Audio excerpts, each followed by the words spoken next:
Good morning, siblings. It is a beautiful day out, and I am here to bring you some tidings of good joy. Okay, so the dream that I had last night, this is, I'm gonna adjust the phone a little bit, guys. Sorry, there we go. Okay, so my dream was in multiple parts, but two of the parts is words that I'm going to deliver to you guys.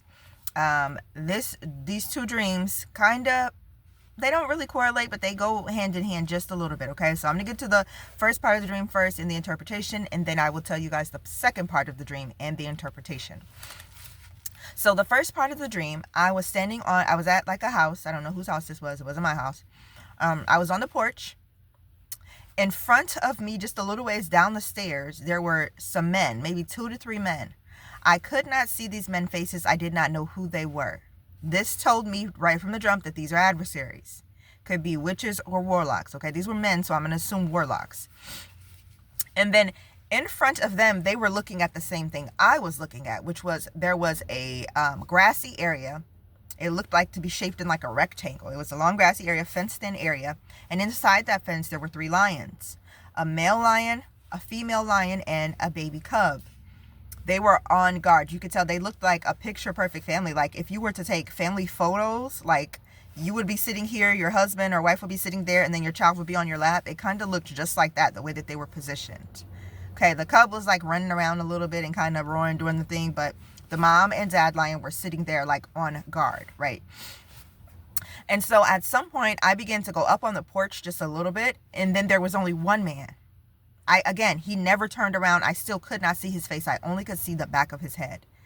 All of a sudden, that male lion was loose. He came around the house and he began to attack that man. And I backed up slowly into the door and just closed the door and I locked it. Okay, so I'm going to get to the interpretation of this part. Okay, so family of lions seen all together symbolize a complete picture of divine strength, family protection, and authority. The male represents Jesus as the Lion of Judah, a divine presence, protection, and royal authority. The female lion represents a woman's spiritual strength, fierce protective instincts, and courage in fighting for her family or purpose. The cub represents new potential, a tender or childlike growth in faith, or the nurturing of a new ministry or project. The combined trio represents God's protection over your family, and it's a season of empowerment and increased spiritual discernment for your household. And so I have a Bible verse to read to you guys. It is Numbers chapter 24, verse 9. And it says, he couched, he lay down as a lion, and as a great and mighty lion. Who shall stir him up? No one. Blessed is he that blesseth thee, and cursed is he that cursed thee. And so I'm going to get to the part about the attack on the unknown man. Okay, so like I said, in my dream, I could tell that this person represented maybe like a warlock, because when God gives me dreams about warlocks, rarely I'll see their face. Sometimes, like I've had a dream before where I could see the front of him, but normally when there is a warlock in my dreams, I do not see their face. They are always turned around because the devil doesn't want you to see him. And so he's always trying to hide himself and disguise himself, right? So the attack on the unknown male from the lion symbolizes a spiritual attack, an impending destruction, or a warning of intense spiritual warfare involving hidden or unexpected threats. So there's somebody out there that could be threatening your life or putting spell work against you, and you don't even know it. A lot of the times there are people who don't like you and you don't even know them. You've never met them a day in your life. One thing about witches and warlocks, though, I will say this. Excuse me, guys. One thing about witches and warlocks is that when it doesn't matter where you are. Say, for instance, you're in Wisconsin, okay? And then that's where you live at. And then there's witches who attack you and they don't like you and they bother you. They do spell work against you. But then you go on vacation to Jamaica or somewhere. Those witches in Jamaica, they don't know the witches in Wisconsin, but they can tell when witches have other spell work on you. And then they can work against you as well. They will double team you, because they can feel that spell work on you, or your spirit. They can feel that you have a godly spirit against you and that other witches are bothering you, and then they will start to bother you too. Okay, so I'm going to read to you guys another Bible verse. This is Isaiah 31:4, because you know I got to give y'all some Bible up in here, okay? Y'all, I'm not just talking out the side of my neck. This is biblical. Get in it and read it and study it for yourself, okay? Isaiah 31:4 says, "For thus hath the Lord spoken unto me, like as the lion and the young lion roaring on his prey. When a multitude of shepherds is called forth against him, he will not be afraid of their voice, nor abase himself for the noise of them. So shall the Lord of hosts come down to fight for Mount Zion and for the hill thereof." That says it doesn't matter who or what. Just like a lion is not afraid of those shepherds, God is not afraid of those witches and warlocks that are trying to come and attack your life and those adversaries. Guess what? He's still going to fight for you because God is afraid of nothing. You know, we are the ones who are afraid of things, and we don't have to be afraid because everything you're afraid of is afraid of God. I've said that before in multiple other videos, but God will always intervene and fight for you. And that's what he was telling us in this dream. That lion, I didn't have to do anything. That man, he just stood, he was in front of me, and that lion literally got loose somehow. I don't even know, but he got loose. And all of a sudden he was coming around that house with the quickness, and he began to attack that man, bite his hand, and I didn't even stay to see the rest. I just went on about my business in the house, okay? And that's what you have to do. Don't be rejoicing at the downfall of your enemies. I talk about this in one of my other videos, because then God will turn his wrath from them. You are not allowed to rejoice when the adversary is being, God's wrath is on him. You can rejoice and celebrate for your restoration and for your own peace or whatever, but you can't, be joyful that a person is being harmed. And so I went away. I don't even want to see it. It's not my business. That's between you and God, okay?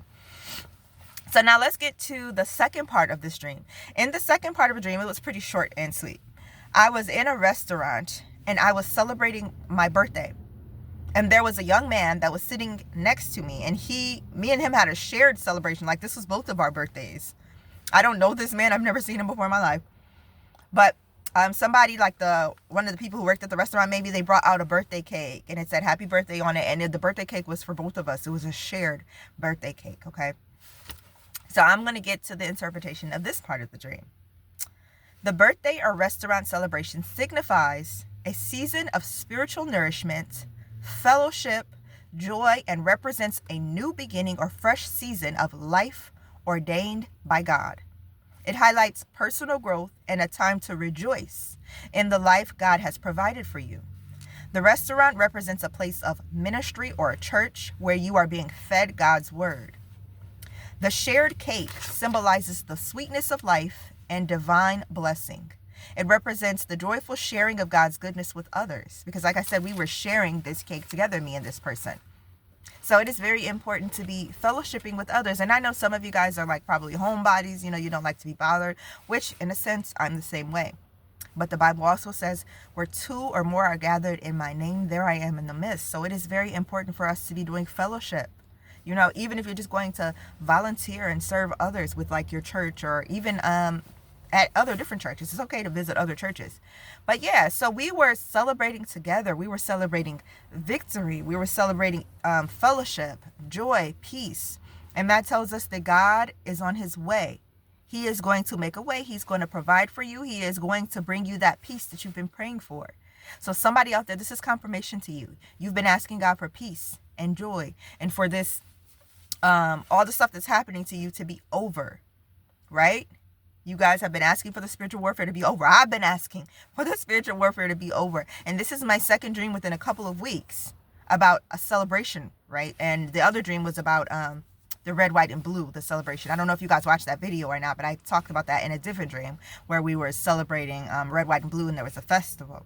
Okay, and that tells us that He's telling us that there's a celebration coming. If you haven't had it already, if you haven't had your breakthrough already, some of you may have just had it, but there's some of you who it's on its way soon. Okay, so also I wanted to let you guys know that if the part of the dream was for you guys that had to do with the warlock and the witches, it's time to pray. It may even be time to fast. I'm not going to tell you to fast, but that's something you obviously have to go to God about and confirm with him. But if that part of the dream was for you, it's still God saying that he is protecting you. He is the provider and the protector over your life and over your household and over your family. But that doesn't mean stop praying, because every time you stop praying, even when you're praying, sometimes the devil, when he knows you have a good thing coming to you, like a big blessing or celebration like God is showing us, he's going to hit you hard. So this is not the time to cease prayer. This is not the time to be like, okay, cool, God is getting ready to do that big thing. Now I can relax. No, because when you start to relax, that's when the devil comes to attack. So always be on his head for the rest of your life. Just like he will be on your heels for the rest of your life, be on his head. But that's it for this video, you guys. I hope you guys have a great weekend. Happy Saturday, and let's celebrate together.